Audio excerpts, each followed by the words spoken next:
Hey Kev, let's follow this trail over here. This looks like there might be something waiting down there. All right. Hey, wait a minute. Do you hear that? Yeah, I thought it was just me. What the heck is that? I don't know what that is. Whoa, do you smell that too? That's unbelievable. Hey, look. What the? Hey, look, those branches are moving over there. What the heck is that? Holy cow, is that what I think it is? Look at that thing. Oh my God. It's a freaking Sasquatch.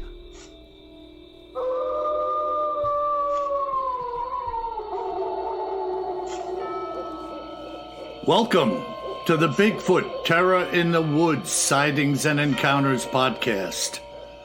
I am your host, W.J. Sheehan. Hello, everybody, and once again, may I welcome you to our podcast. My name is W.J. Sheehan, author of the series Bigfoot Terror in the Woods Sightings and Encounters. 9 volumes available to date at Amazon in paperback, ebook, and Kindle formats. And volumes 1 through 8, and soon to be volume 9 as well, are available in audio format at Audible, iTunes, and Amazon. So go out, buy a couple of copies. Christmas is coming. Stuff them in a stocking or put them under your wife's pillow. Buy a book, for God's sake. And you'll make me very happy, I think. And now, may I introduce you to my brother and co-host of this fine show, KJ Sheehan. Kev, how are you?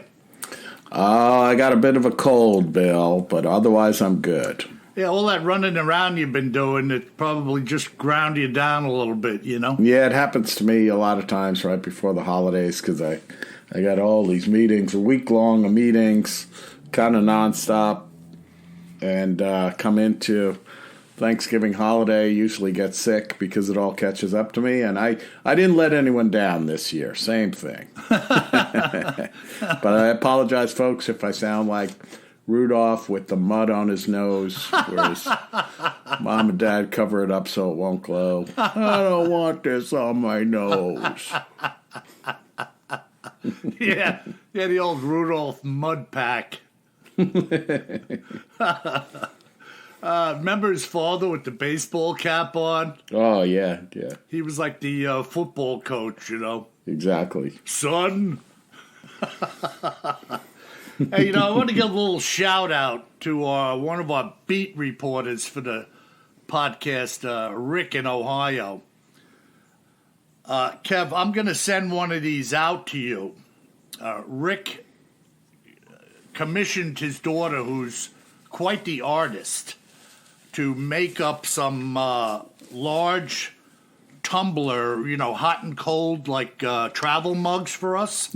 Nice. And I'm telling you, man, black and stainless with Bigfoot walking in front of a couple of, spruce trees or something. They are freaking wicked cool. All right. So, a couple of weeks down the road, you'll get this. The next time I'm going over to the post office, I'll put them in a little. I already have the box, so I'll put them in. Maybe before you seal up the box, you could throw one of those autographed copies of one of your books in there, too. Unfortunately, the box is almost the same size as the mug. So that won't be possible. I'm never going to get that book, even with a cold and mud on my nose. Yeah, well, what are you going to do? I mean, I'm trying to conserve money and paper and everything else, All right. Yeah, Rick, outstanding job. I wish he would have left his daughter's name in the letter. I would have given her a shout out, but he just said my daughter. Well, you can understand why he's protecting his family from the crazy Bigfoot guys. But yeah, Rick, thank you so much, and thank you to your daughter. I haven't seen it yet, but I'm sure it's fantastic. Yeah. and really appreciate it. Hopefully my brother will send you an autographed copy of one of his books, because he certainly hasn't sent me one. That's not happening. Had he sent the fourth tumbler, a book may have been available. But oh, boy. But 2 tumblers doesn't push you over that threshold. Very tough, Rick. He's very tough. Don't take it personally. And just a little shout out here. I've been thinking about a listener to the podcast who I was in communication with back a ways, and Sean in Post Falls. Sean in Post Falls, if you're listening to this podcast today, I want you to send me an email. I'd like to catch up with you a little bit, see how you're doing. Is that Post Falls, Idaho? That is Post Falls, Idaho. Man, that's not far from where I used to live. Uh-huh. I used to stomp around Post Falls, Idaho. Well, there you go. And Sean, give me a shout. Like I said, I'd like to catch up with you. And by the way, folks, you know, for those of you who think I'm maybe some type of elusive character or something, I talk to a lot of people from the podcast. And if you ever want to chew the fat, or you've seen something, or want to talk about strange incidences, you can always email me. Only the people I've spoken to know that this happens, and they're all shocked when I call them, like, you know, oh my God, it's WJ. And just to be clear, folks, I'm the elusive character. Yeah, it's kind of weird, Kev, you know. But I love talking to the people from the podcast, and I've made a lot of friends. So anyways, Kev, what do we have in our Cryptids in the News and Other Oddities segment today? Yeah, so we're going to go a little different today, Bill, in honor of the upcoming Thanksgiving holiday. Oh, okay. Yeah, and I mean, I was sitting around this week fighting my cold, and I was like, I wasn't even thinking about the podcast, but I was like, you know, we always think about Thanksgiving, the original Thanksgiving back in 1621 up in Plymouth, Massachusetts, as being like this happy-go-lucky celebration between the Native Americans and the Pilgrims or Puritans, whatever you want to call them. And it's always been like a little, I don't know, how did that really happen, right? Uh-huh. I mean, is it just me or... It may be just you, but we're going to find out. But it turns out, you know, this was, you know, the Pilgrims or Puritans, and they settled down in Plymouth, Massachusetts, with the Wampanoag tribe of Native Americans for an epic 3-day feast. So it really was a 3-day feast. And it was a fantastic feast. And it turns out that the Wampanoags had to walk 2 days to get there. So, you know, that's why it was a 3-day feast. You didn't want to walk 2 days, hang out for a couple hours, and then walk home for 2 days. So it turns out that Thanksgiving has a long tradition of overnight guests as well. Oh. What kind of overnight guests? Exactly.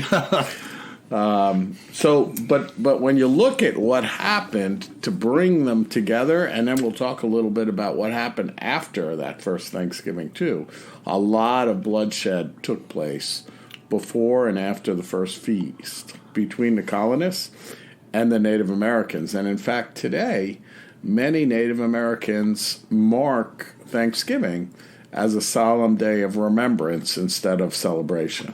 Oh, that's so they remember how many people got killed in order for that first Thanksgiving to happen, and then after that Thanksgiving. Wow, that's interesting, huh? Yeah, it's kind of interesting too. It's a little bit like you know, a television series as I get into it, where like you had one leader of the Wampanoag that, you know, really wanted this to happen and kind of forced everyone, my word, not theirs, right? But, you know, led everyone to make this happen and be peaceful. And then it turns out that, you know, when he passed away, his son, which we'll get into a little bit, was not as keen on the idea. Uh-huh. Yeah. Kind of like a mob family get-together. You know, Bill, it is a little bit like that, you know, where one of the leaders says, hey, we can't do that. You know, the feds are going to come down on us if we whack this guy. You know? And then he passes away, and his son is like, we're going to whack this guy. Hey, get away from my sister. I told you to leave her alone. So let's go back to the feast for a minute. So imagine, so it really was a big crowd. So there were 90 Native American men and 50 Englishmen came to the feast. Okay. And they do describe it as Native American men and 50 Englishmen. So I don't know if, like, women couldn't come to the feast or what. But what's really interesting is you always have this vision, and sorry for the cough, folks, there's going to be a lot more of that. You always have this vision of everyone sitting around the big Thanksgiving table. But it turns out, they say, when you read about it, that the Native American folks sat on the ground and ate, and Englishmen sat at the table. Now, I don't think the Englishmen barred them from the table or sent them to the children's table or anything like that, but that's how Native Americans ate. They didn't sit around the table. They sat on the ground. Uh-huh. So they did, in fact, do that. They did play a lot of games, like different kinds of marksmanship, and had foot races and stuff like that. So it was a feast and some games along with it, right? Mm-hmm. Bill, you still there? Yeah, I'm here. Can you hear me? I can, yeah. I didn't hear you. I'm wondering, were they playing like Parcheesi or Othello? It might have been a little Monopoly, but, that usually causes an argument at the end of it.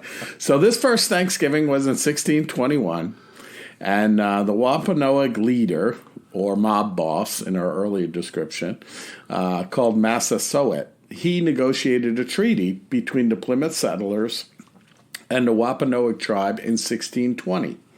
So the year prior to the first Thanksgiving feast. And that agreement included an agreement or a pact that no one from either group would harm anyone from the other. They also agreed to leave their weapons at home when trading, and this was, of course, to, ensure peaceful commerce between the two groups. And for about 10 years, the Massasoit, the leader of the Wampanoag, and the Pilgrims remained allies, trading English goods for Wampanoag land, access to natural resources, and other assets, right? Right. Interesting, yeah? Yeah. So then, after Massasoit passed away, his son, Mob Boss Jr., Wamsuta, took over, and tensions began to simmer again. And in the years between 1630 and 1642 alone, about 25,000 European colonizers arrived.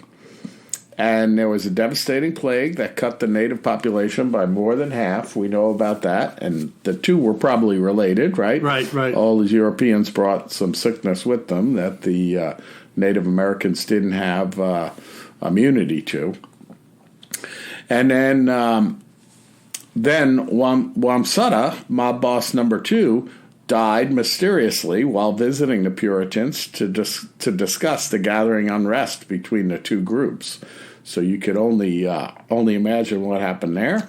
Maybe it was an accidental death, or maybe just got sick, or a bad set of circumstances nonetheless, because maybe they brought him for a little meetup in the basement in Staten Island. Yeah, but even if they didn't bring him for a little meetup, if he had just died of natural causes while he was there, there would be those who would say they killed him. Absolutely. Unfortunately. Right. So then after Wamsuta Metacomet, I think I'm pronouncing that correctly, he took over, and he was even angrier. So, he was like, why the heck do we have this whole agreement? Nothing good's coming. All of our people are dying and stuff like that. And then Metacomet took on an English moniker, so an English alias called King Philip, which is kind of interesting. I never heard of this before. So Metacomet, who became known as King Philip, started a war. Oh, boy. And they call it now King Philip's War. Huh. Yeah. So they went at it for years and years. And they say that this war could have claimed about 30% of the English population and half of the Native Americans that were living in New England. Wow. Yeah, so you can understand why they often celebrate Thanksgiving with a day of remembrance, right? And, you're talking a huge number of people there. Exactly. Wow. Exactly. And now, we get a little bit uglier as well. So this war ended when Metacomet was killed, otherwise known as what do we call him? King Philip. King Philip. Right, and he was beheaded, dismembered, and the rest of his allies in the tribe were either executed or sold into slavery in the West Indies. And the colonists impaled King Philip's head on a spike and displayed it in Plymouth for 25 years. Wow. So there was a tribal uprising. They had enough of this guy. They were blaming him at this point. Well, no, this is in the war. The English killed Metacomet, or King Philip. Oh, they killed him and dismembered him? And they dismembered him, okay. I misunderstood you. I thought. Sorry, yeah. Yeah, okay. Yeah, and then they killed the rest of his friends, his warrior friends, and then the balance of them they sold into slavery in the West Indies. Wow. But, you never hear about them taking this guy's head, right, this Native American's head, putting it on a spike and leaving it outside the gates of Plymouth for 25 years. Wow. It's like a Vlad the Impaler deal. Exactly. We don't really often talk about that when we're saying Happy Thanksgiving. Yeah. Watch out. Hello. Whose skull is that by the front door, Mommy? We're just picking up on an old tradition, Mashed potatoes, someone's head impaled at the front door. Looks like Uncle Bill. Where's he been? Oh, he's fine. Say hello to him.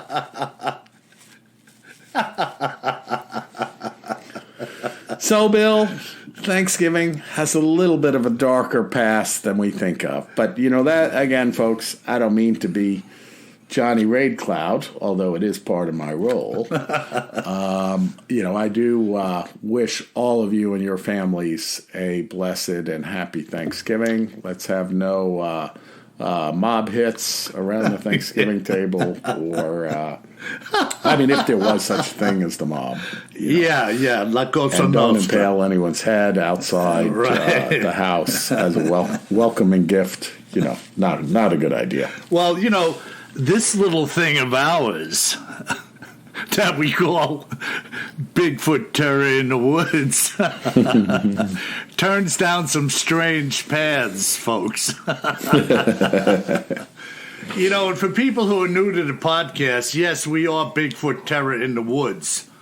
But we talk about Bigfoot, we talk about a lot of strange things, and that's why the first segment is called Cryptids in the News and Other Oddities. So that was certainly under the heading of Other Oddities today, Kev. Yeah, a little Thanksgiving celebration. Yeah, little hatchet party in the woods. With plague, hatchet party, impaling. Remember, throw the hatchet at the target. Please pass the stuffing.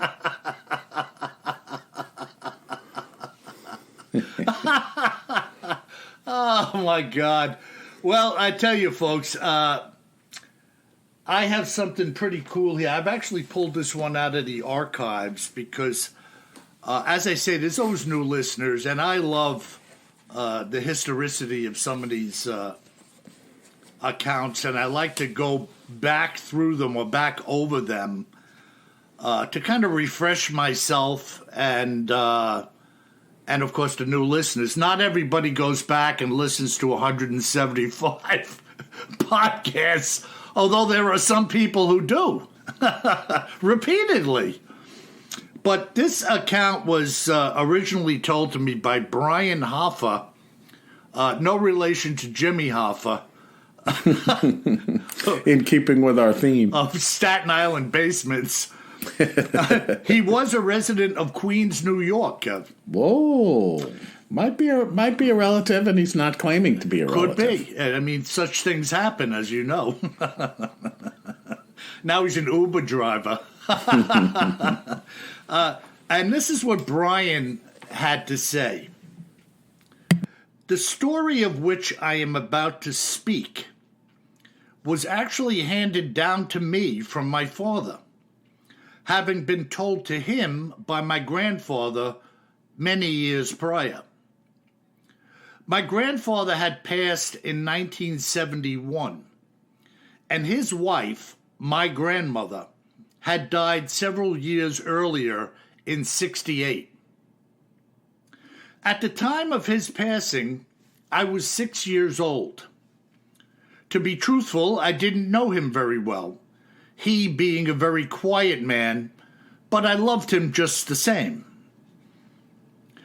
It was during the process of cleaning out Grandpa's house, many things were taken, including an old photograph, which was framed and had been hanging on their home's wall. I had seen this photo many times before, but only now was I to learn the history behind it. Many weeks later, this picture was now hanging in our home's living room, and I asked my dad if Grandpa was the man in the picture, or one of the men in the picture. My dad told me no. Grandpa was the guy who took the picture of the other men and the camp. I suppose a brief history lesson is in order as I begin to relay this story to you and your readers about how it is that my grandpa and these men came to be where they were when the picture was taken. If I'm a little bit off, please forgive me. I'm by no means a historian.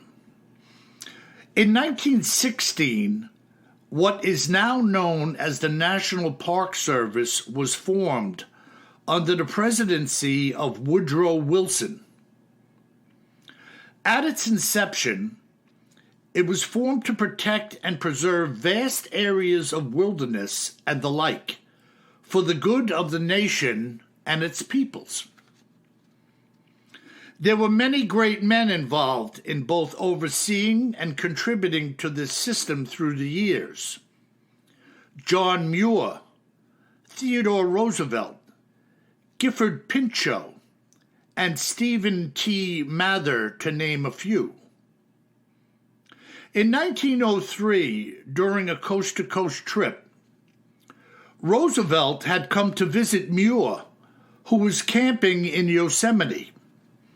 And after having spent the night and awakening to 5 inches of freshly fallen snow, a spark seemed to have ignited within Roosevelt's heart. And so it was that in 1906, the Antiquities Act was passed through Congress, which gave sitting presidents the power to create national monuments from the public lands.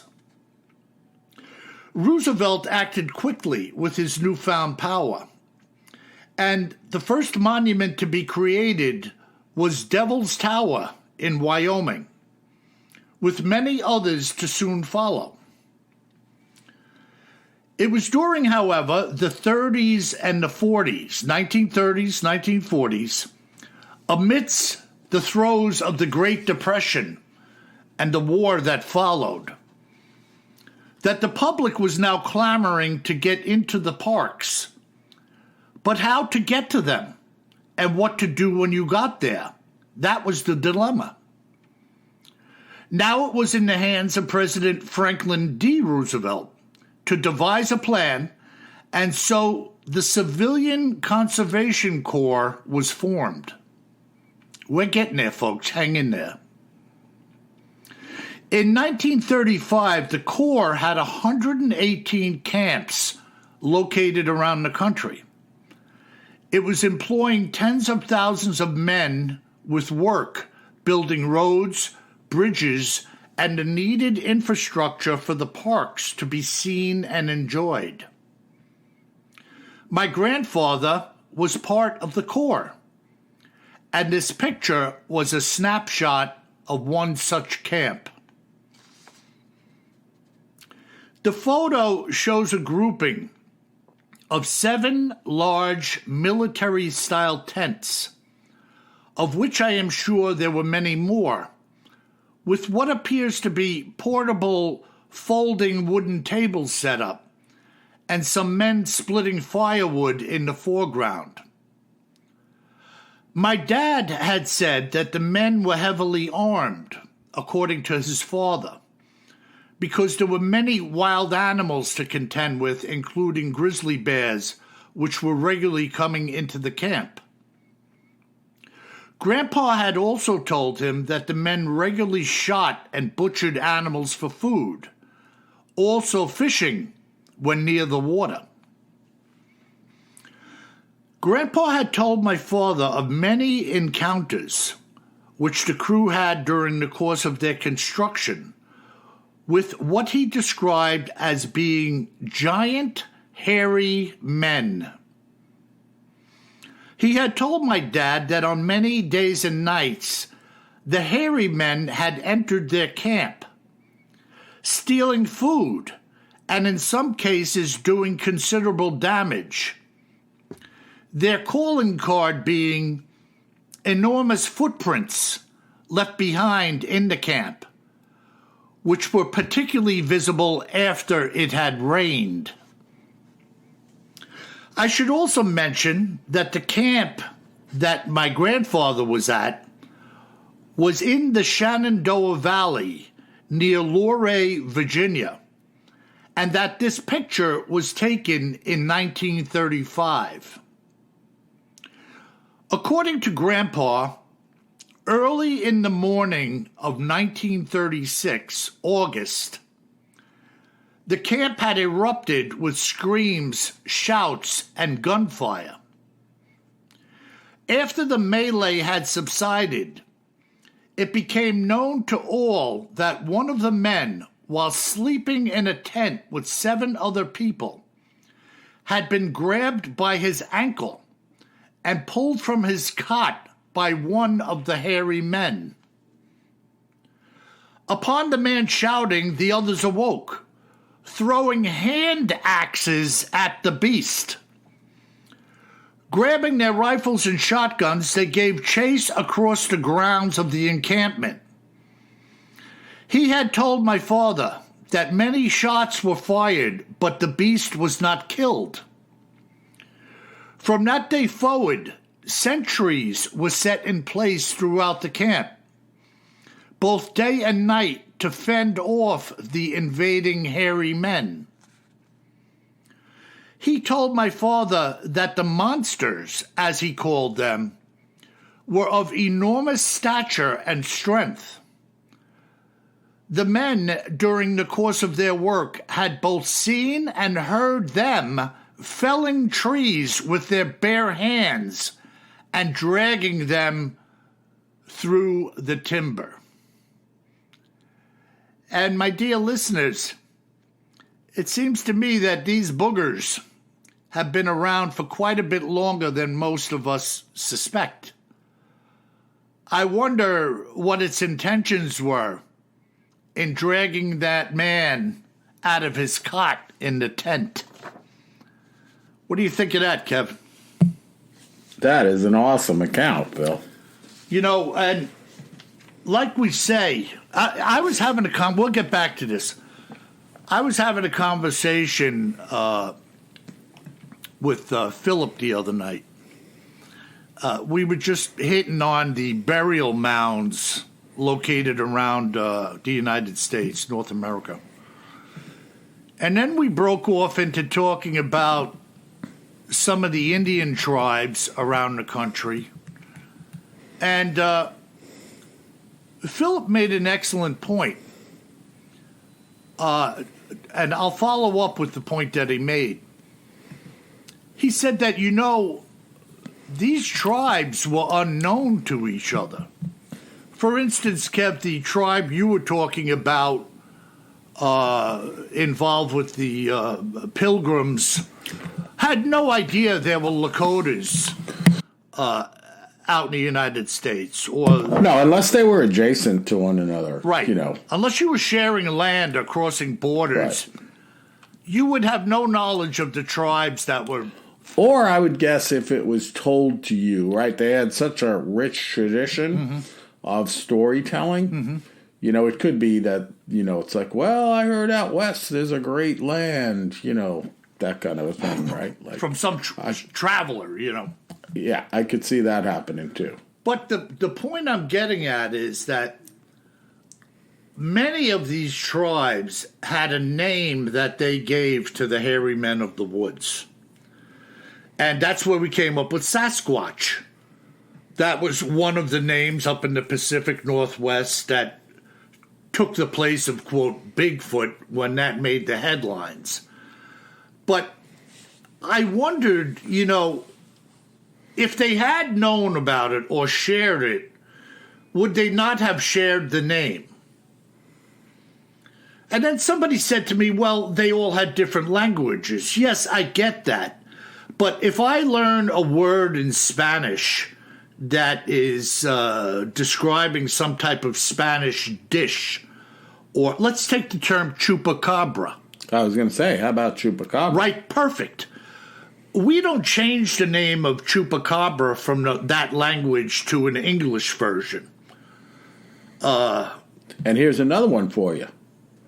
Rougarou. Perfect. So the French term rougarou, we don't make that something else. It is what it is. So the point I'm getting at was these Indian tribes had a variety of names that they had given to what they had encountered in the woods, which was this hairy man that we call Sasquatch or Bigfoot. So I wondered, like, with these guys here, they're in West Virginia. Let me go back here just for a second. Anyways, it really doesn't matter. Yeah, Shenandoah Valley near Luray, Virginia. There were creatures over there. There were definitely some indigenous people there. Philip, you could fill me in. I know Philip's listening. Philip is Cherokee. I'm sure that the Cherokee were in that area. They had names as well for these creatures. And here you have these guys working for the, basically what we know now as like the Parks Department, creating roads, restrooms, bathing facilities, the stuff that we encounter now if you go to your typical camp or national park. There's things there, that people can take care of themselves. Maybe Sure, trails, the whole thing. Yeah, the signage. Campsites. Everything. And these were the kind of guys that was setting that up. But what a crazy thing, huh? That's a wild story. I didn't know where you were going. I, as somebody that loves the national parks and stuff, I did enjoy you talking about David Muir and Teddy. I'm sorry, John Muir and Teddy out in the early days at Devil's Tower, Yosemite. And then I was going to tell the folks, like, I don't know, our West Coast population, there's a redwood forest, a small redwood forest, not as famous as the big redwood forest in Northern California. Right as you head north across the Golden Gate Bridge, you exit to the left after you cross over on the north side, called Muir Woods, named after John Muir. And that place, if you're ever kicking around San Francisco or whatever and you want to get away for a little while and go for a walk, oh my goodness, spectacular. And it really reminds you of these, folks that had the vision to preserve these different places. Yeah. It's interesting, Kev, because my faith. There's a biblical scripture that says, without a vision, my people perish. There's something about the need for us to have forward-thinking vision for the good.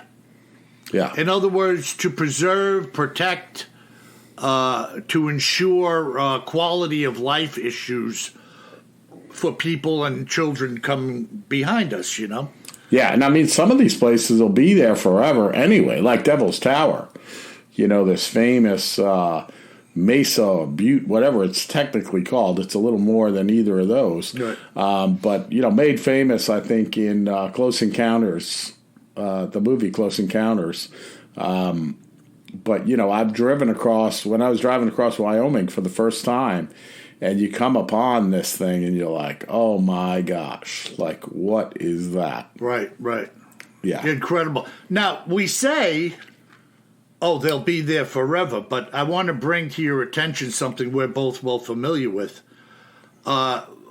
People who live in New Hampshire. Oh, yeah, good point. Know their license plate always said live free or die on the bottom. And then there was a picture of the old man of the mountain.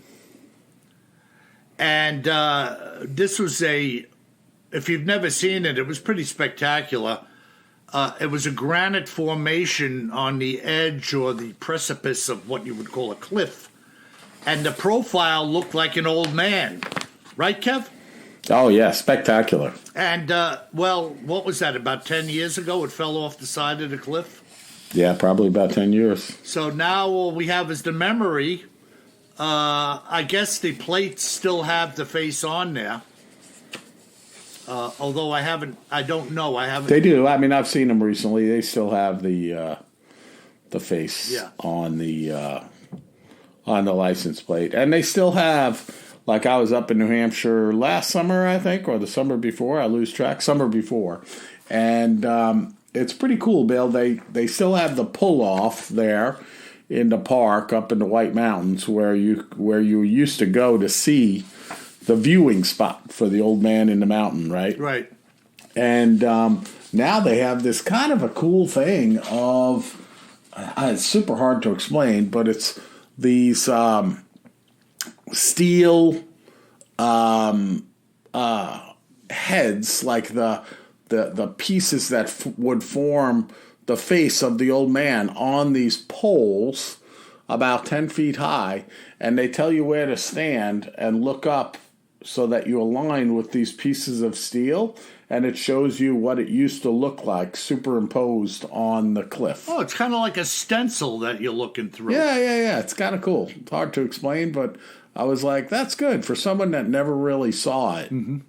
Because it is a little mysterious, right? I mean, of course, you can Google and look at it, but it's kind of cool to stand there and look at what it would have looked like, 15 years ago or whatever. I mean, it's like, the presidential faces in South Dakota. Yep. I mean, they're relatively permanent looking, right? But who's to say, Oh, they could fall. Yeah, something, absolutely.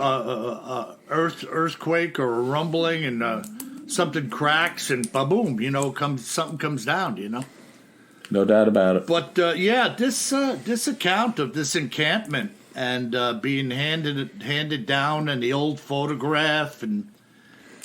I don't know, Bill. I know I always say it, but I love these historical encounters. Yeah. I just think they're super cool. Yeah, they're rich. Yeah. And I was just telling somebody last night at work, that I engage a lot of people, and therefore I hear of a lot of things. I'm willing to stir the pot and stick my neck out there. And last night was one such little talk we had, and I found out that somebody I've been working with for a long time had a supernatural experience that she never shared with me. And one of my other coworkers lived in a haunted house in New Jersey for years. Wow. And, so there are things going on out there. Tom, the guy doing my front steps, Kev, his grandparents had a mansion upstate New York that was built by an old riverboat captain who used to run the St. Lawrence River.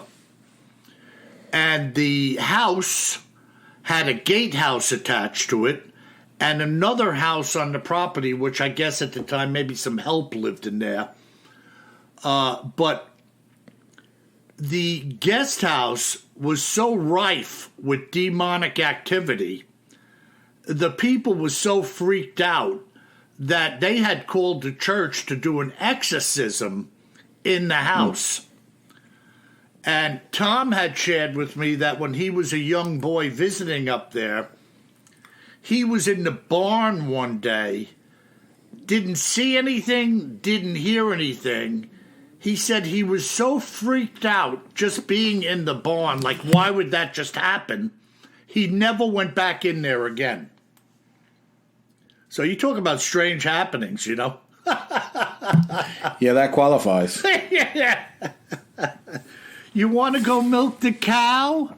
No. That is a great account, though, Bill. Yeah. Great account. Yeah. Great account. So while my voice is still with me, we're going to move into some listener mail. And, of course, last week, Bill, we did announce a bit of a contest. Oh, yes. And several of our emails that came in that I'm going to read are related to said contest. And I think at the end, you're also going to announce who the winner is. That is correct. Cool. So, do you want to repeat that question, Bill? Well, I had asked, there are two countries that shared the same flag. Basically, unbeknownst to them at the time, they each had the same design and the same flag. And I wanted you to answer the question, what are the names of the two countries? Right. And that was the contest. Cool. And I didn't know who they were, and I didn't Google it. I figured I'd wait to see what our listeners said. So our first email comes in from Lee. And, and then you also asked, or I asked, what my favorite color was, too. So they threw that in. So Lee wrote in, hi, Kevin and WJ. Always a pleasure. As to Bill's question about identical flags, here is my answer. Excuse me. When Liechtenstein participated in the 1936 Summer Olympics Games in Germany, it discovered that the national flag of Haiti had the same blue-red pattern.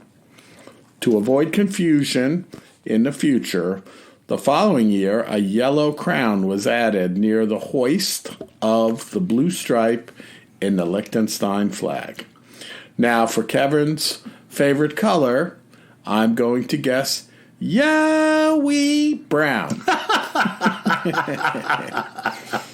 Keep up the awesome podcast, guys. I look forward to every episode. P.S. You were wondering about the correct pronunciation of my name. It's pronounced Lee. And yes, I am a guy, all 6 foot, 220 pounds, from my scruffy beard to my size 12 Triple E boots. You could say I am a short Bigfoot. Awesomely. Oh, man. People are funny, man. Yeah. And then John from Pennsylvania on the flag contest, he said it was during the 1936 Olympics that Liechtenstein and Haiti discovered they shared the same flag. And just John telling us a little bit about himself, which is always cool. I am a retired police chief from northwestern Pennsylvania. Sometime I'll tell you about some of my Bigfoot and UFO experiences. Yeah, now I contacted him and asked him to give me a call. I'm hoping he does so because, I don't know what sometime is. You could be dead tomorrow. I was going to say, I don't think he's calling you back. Yeah, I don't know. People are funny, It's interesting, Police chief, he probably been out and about quite a bit in different communities and answering calls of a variety of different things, Yep. So you remember that encounter we read about a couple of months ago where those guys showed up at that trailer and the guy dove out the window and they got involved in that foot chase. You remember that? Oh, yeah. Yeah. So that was certainly a domestic dispute that could have got real ugly. Yes. But anyways, yeah, let's move on. All right. And our next email comes from Angie from Colorado. And she says, hi, guys. The two countries that had the same flag were Haiti and Liechtenstein. Another correct answer. And she says, Kevin's favorite color is black. Like black-eyed children. Love that answer, Andy. Uh-huh. And by the way, what is your favorite color? I'm guessing it's black. Can I borrow your telephone? Certainly. Would you like to Can I come in? Certainly. Why don't you sit over there while I get my over and under out of the closet? I'll be right back. And then, by the way, Angie goes on to talk about, she says, when Kevin visits Denver next time, he should visit the Sasquatch Outpost in Bailey, Colorado. Uh-huh. It is about a 45-minute scenic drive outside of Denver.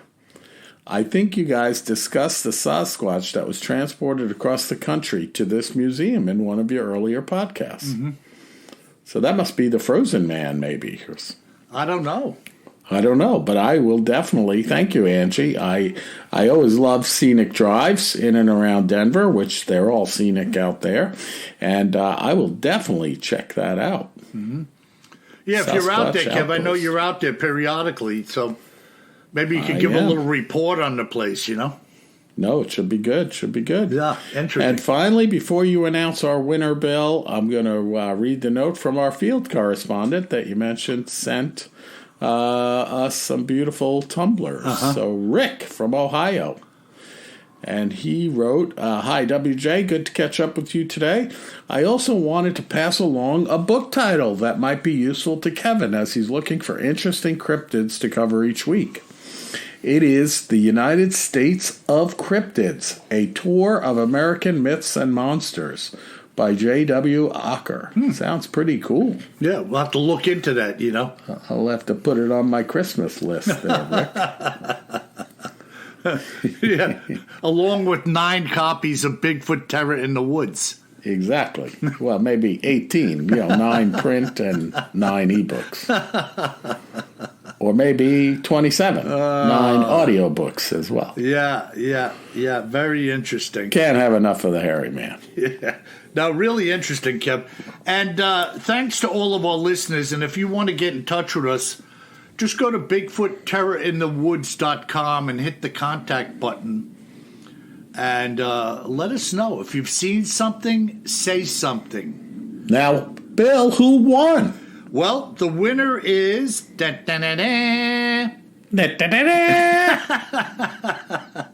It's Christy with a K. Kristi. First initial of her last name is S like sugar. Christy S. And I'll give you the backside of her email is hardynet.com. So, Christy, you know the rules. I've announced you as the winner, and you need to have been listening to this podcast and respond back to me, identifying yourself as the winner and giving me your address so I could send this copy out to you. Very cool. Yeah, awesome. Congratulations, Christy. Mm-hmm. And a happy Thanksgiving to all. And remember, if you should be wandering around Luray, West Virginia, or anywhere else for that matter, you better remember one thing, my friend. Always carry more gun than you think you're gonna need.